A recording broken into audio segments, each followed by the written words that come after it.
Arthur Schopenhauer, a German philosopher born 1788, is best known for his 1818 book The World as Will and Representation, in which he built a foundation upon Kant's concept of the noumenon, which rejected the tenets of German idealism for a more grounded approach to pinpoint servitude to the will as the root of suffering.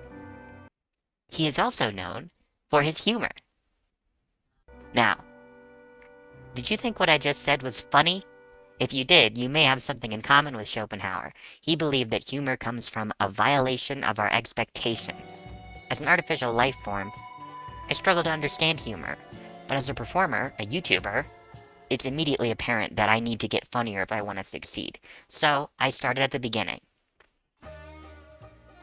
Philosophy has always had a strained relationship with humor.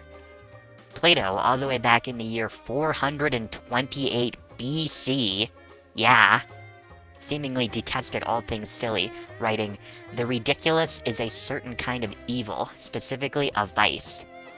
He often wrote about his umbrage with the religious ideas of the time, but one specifically stood out to him, the idea that Mount Olympus was a jolly place, always rich with the laughter of the gods, as depicted in the Odyssey, of course.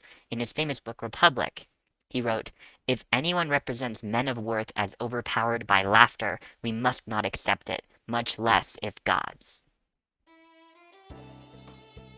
In the 15 and 1600s, Thomas Hobbes and Descartes had some ideas about humor, ideas that are now referred to as the superiority theory. They believe that when we laugh at something or someone, it is because they are in some way lesser, pitiable, or making a fool of themselves, and in that moment, we feel superior to them. They sound like really fun guys. Did you catch that?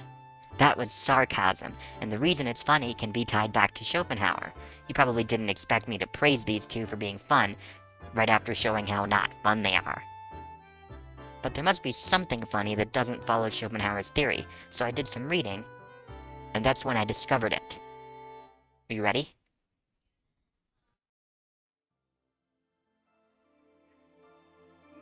Hilarious, right? Over the years, K has developed a reputation as the funniest letter.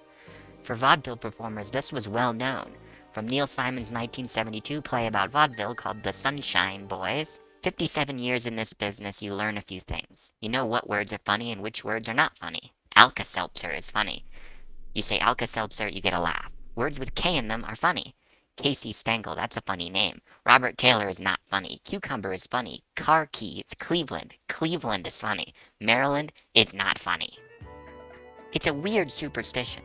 But the thing is, in 2007, a professor at the University of Hertfordshire aimed to test this hypothesis with an experiment, asking the test group to rate the funniness of hundreds of very similar jokes, all based on animal sounds.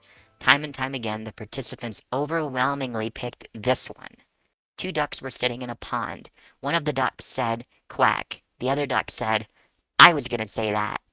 Like it or not, that joke is apparently, objectively, scientifically funny. Is it really just a coincidence that it happens to have so many K's in it? I think maybe not. So after all that, I didn't need Plato or Schopenhauer or Descartes to understand humor. All I needed was one letter. Next time you see me, I'll be a much funnier artificial life form. This is KD-ROM, signing off. I hope this video got a chuckle out of you, and I'll see you next week.